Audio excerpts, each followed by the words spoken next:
so when we exercise our faith, that requires an action. It doesn't mean continue to read the Bible and just hope that a great measure of faith is going to fall in your lap. It doesn't mean pray until the sun comes up and hope that a great measure of faith is going to fall in your lap. It means do that thing and do it in faith that God is who he says he is, and that he is as true as he says he is, that he isn't going to change, that he's going to follow through on his promises, so on and so forth. Exercise. Do something. Actually was a part of a program where God just really seeded this ministry in me. Let me tell y'all something. I done found me a keeper. And taking us to Sunday school and vacation Bible school. I don't achieve those things in life. I have not arrived. I have not made it. What's up, y'all? So it is April. It is like the first week of April, literally. And so we are NaQuandra, please get your math together. We are 4 months into the year, breaking into the 4th month. We're in quarter number 2. So we done chopped down 3 months, and now we're in quarter number 2. Like, this 2023 is not playing with us. And so if you ain't got yourself together, then you need to get it together now. Q2, we got no room to play around. And so I just wanted to talk today. I don't really have a theme or a title or whatever. I just wanted to get on here and just talk for a little bit, mainly about faith. God has really been dealing with me about my faith and actually doing something about it. Like, we have faith in God, we believe him, we know who he is, but when it comes to exercising our faith, that's a whole nother story. Like, we hear about other people's faith moves, we hear and read in the Bible the different things of faith that God has done, and the different people who've had great faith and found favor with God. But do we exercise that in our own lives? Do we see that manifest in our own lives? And so he's been really dealing with me about it. I mean, I've been hearing so many different pastors across everywhere, just faith, fear, faith, do it, faith, do it, faith. I'm just like, okay, I hear you. And so I wanted to just share with y'all about exercising our faith and not being captivated, not even captivated. Captivated means memorized, but like held captive by fear. So when people say exercise your faith, when we think about exercising, you are building a muscle, you're gaining strength, it's momentum and all that. You're doing something to gain that though. And so when we exercise our faith, that requires an action. It doesn't mean continue to read the Bible and just hope that a great measure of faith is going to fall in your lap. It doesn't mean pray until the sun comes up and hope that a great measure of faith is going to fall in your lap. It means do that thing and do it in faith that God is who he says he is, and that he is as true as he says he is, that he isn't going to change, that he's going to follow through on his promises, so on and so forth. Exercise. Do something. One of my recent discoveries is that I have been saying that y'all know this is what I say, y'all know I overthink my way out of things. I've been talking to my friends about that, me and my overthinking, and I've put it into the term of me just thinking my way out of it. In actuality, what I was doing was masking that with fear. It's not that I'm thinking my way out of it. I let my fear of the unknown, the fear of losing everything, the fear of it not working out, push me out of doing it, talk me out of doing it. And so it wasn't my overthinking, it was my agreement with the spirit of fear that's kept me from doing some things in my life, some very heavy things. I mean, some transformative things that have great risk, but even still knowing that God has placed me in a position to do it anyway, that I have faith in him, and so it's time for me to exercise my faith in this particular area of my life. I can't sit around and wait for something to happen. And I'm also seeing that the Bible tells us that we make the plans, but God orders our footsteps. And so I've created this plan in my life, and I'm like, okay, well, I'm going to do this for 2 years, and then I'm going to be done, and then I'm going to be a full-time entrepreneur. But the plan is not going how I saw fit for it, because God is ordering my steps. And so don't be so keen on to doing things how you see fit for it to be done, but do it as God is leading you to do things. And even when stuff looks ridiculously crazy, I mean, don't make any sense at all. If God is leading you into it, then girl, you better do it. Fear has no business being the substance of your faith. Fear has no business, because God did not give us the spirit of fear. Fear has no business residing in you. Now, understand, it is okay for you to feel the emotion of being fearful, of being afraid of something. That's an emotion. Emotions are signals. We know this. You hear me say emotions are signals. It's telling your body that something's happening.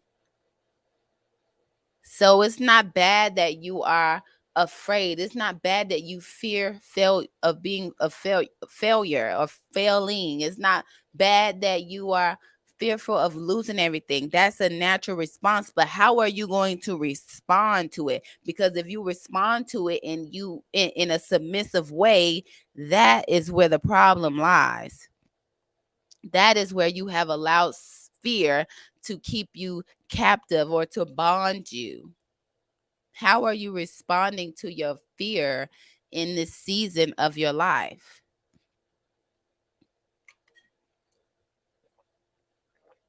I think that's so important for us to understand about our emotions, and not just fear. That it's not bad that you have, if you fear things, it's not bad that you get sad. It's not bad that you sometimes feel envy, but how are you going to respond to it is the question.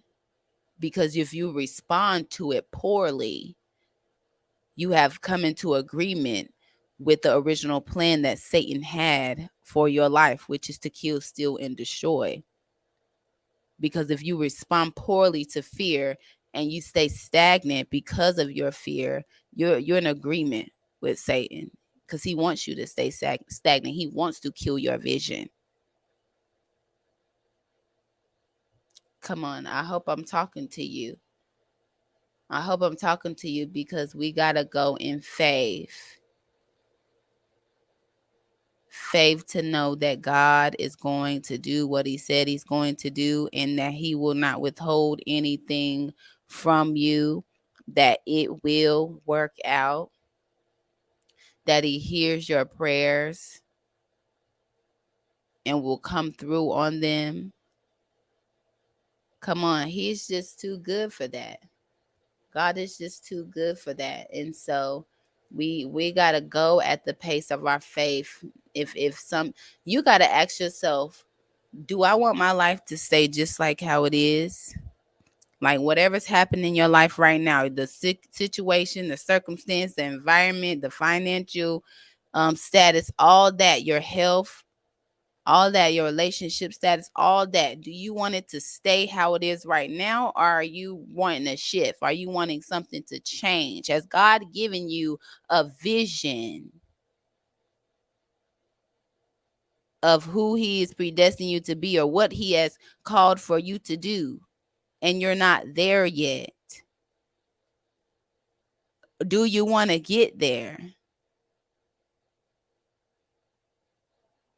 Because if your life is not what you want it to be, because if he has given you a vision and you want to get there, you got to start making decisions right now that will impact the destination that will impact you, that will propel you forward, getting you to where you need to be or want to be or desire to be, or where God has given you vision to be or allowed you to see.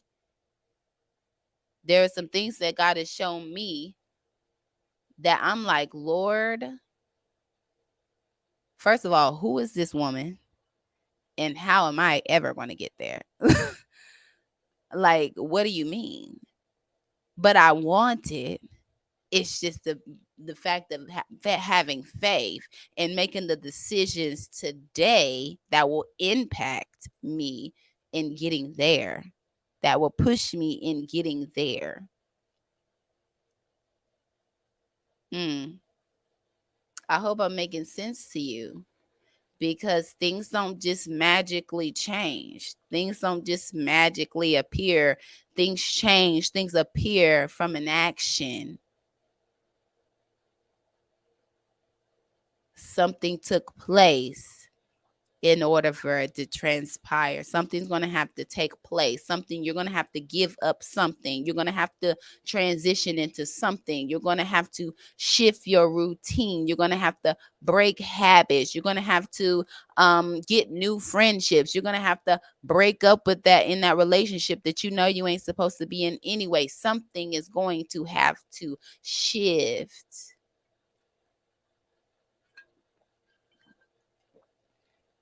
It's not enough that we know the scriptures but don't know how to apply it to our life. It's not enough that we sing praise and worship to God, but we don't know how to rely on him as our comfort, as our guide, as our shield. It's not enough to show up in church, but you're not changing, you're not transforming, you're not allowing your mind to be transformed. This is not a show. This is real life. And with all of the wicked things that are happening in this world, it's evident that God is coming back. Jesus is coming for his children sooner than later. It is evident. And so that is fire. Fire under your feet, fire in your spirit to live in the capacity, to serve in the capacity that he has equipped you to do so. Because when he comes back, he's going to say, well, what did you do with what I gave you? What are you going to do with the talents what did you do with the talents that I gave you, NaQuandra? What are you going to tell him? What are you going to tell him? That you were afraid, that you were fearful, that you wasn't sure, that you heard him, but you just needed extra confirmation. Like, come on. And what's evident is that God could give us clear direction. He could give us clear direction and say, NaQuandra, this is what I want you to do. And he may tell you to do something and it looks backwards. I almost cuss. You know how people say it is ASS backwards? It could look ASS backwards. And you're like, Lord, what? But he's saying, this is what I want you to do. But the question is, are you going to do it? Are you going to show up? Some of us are asking for clarification. We're asking for clarity. We're asking for understanding. We're asking for confirmation. And we've already gotten it, but we're still a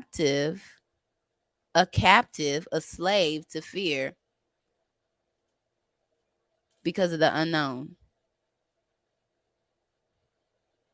Come on. Who is that? Because if that's you, this episode is so that you're going to get free. Because we got to bring awareness to the reality of our life.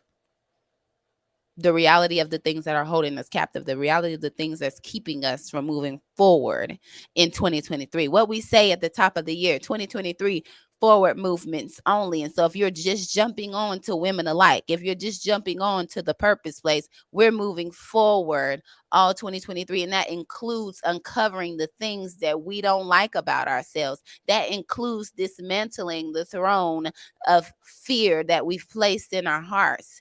That includes being real with ourselves. And so we got to bring self-awareness to the mess.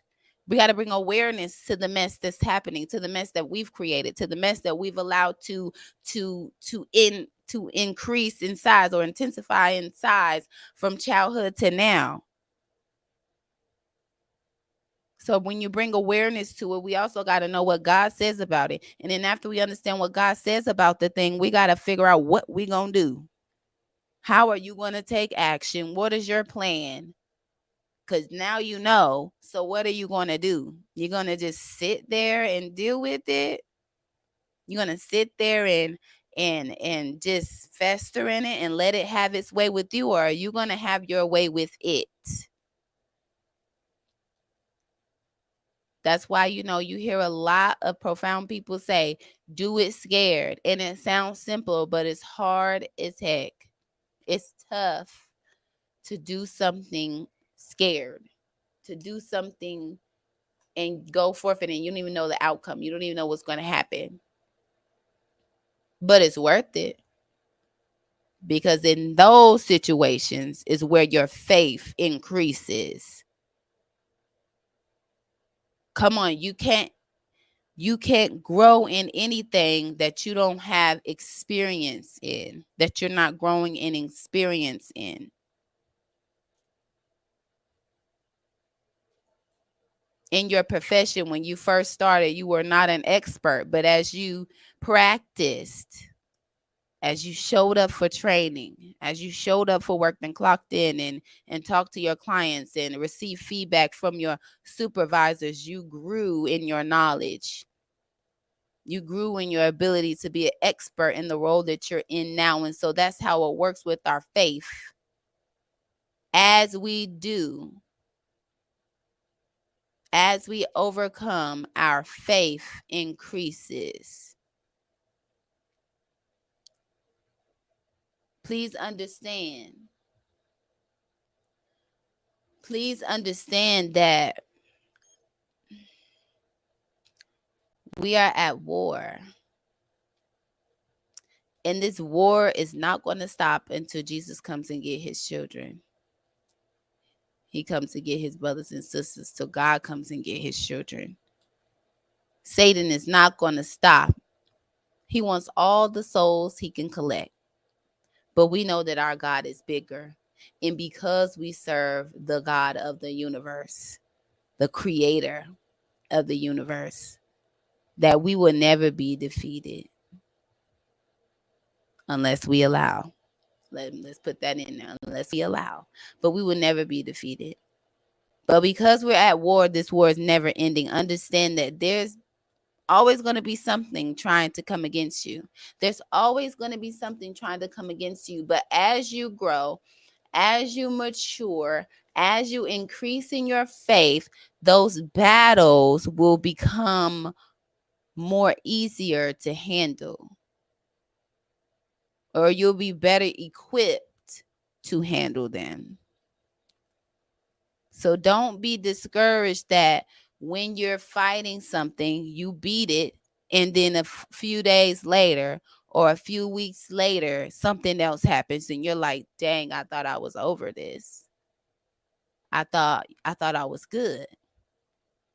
Because when that happens, that can sometimes have you feeling defeated, like, dang, am I really saved? Like, I thought I was good.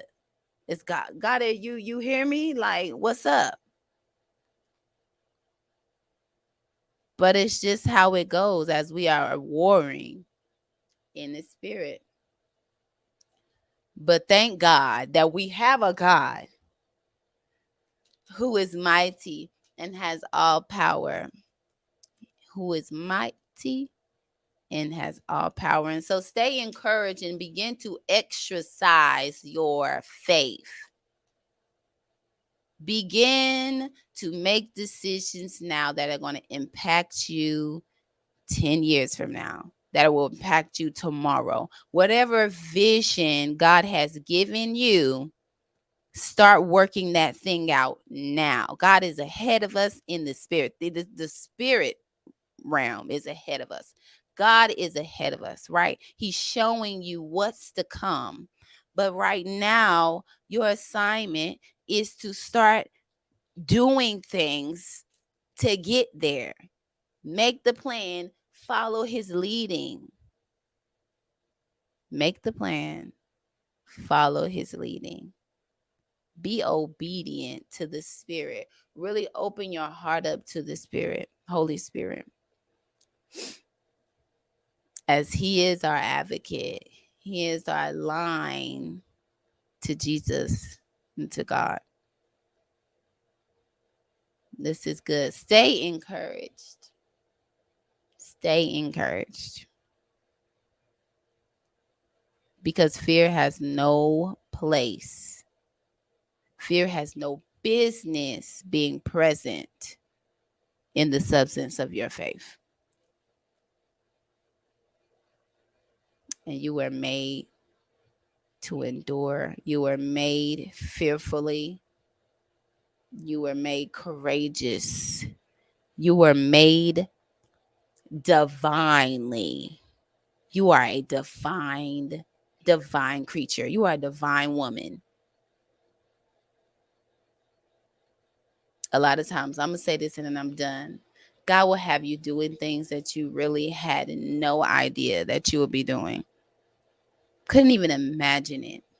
I couldn't even imagine that I would be empowering women. Because years ago, I wanted nothing to do with women.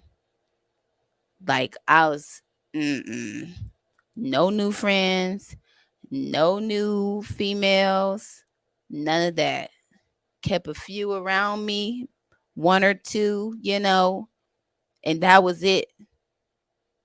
Because some things happened to me, right? But I'm so grateful for God for a new fleshly heart and the heart that I have now. Because I still, it's mind blowing. It's mind blowing.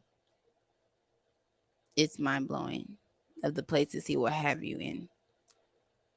But stay encouraged and be blessed. Hey y'all, thank you so much for watching this video. If it empowered you and supported you in any type of way, I need you to go back and like the video if you did not, and subscribe to my YouTube channel so that we can stay connected. This is also a way for you to support my mission and vision to empower, uplift, and equip our sisters. Also, I want to invite you to join us at the Purpose Place on the Geneva app. Is a community for us to connect every single day, sharing ideas, uplifting, and encouraging each other. It's always great to be connected to like-mindedness. So if you decide to join us, girl, I will see you over there.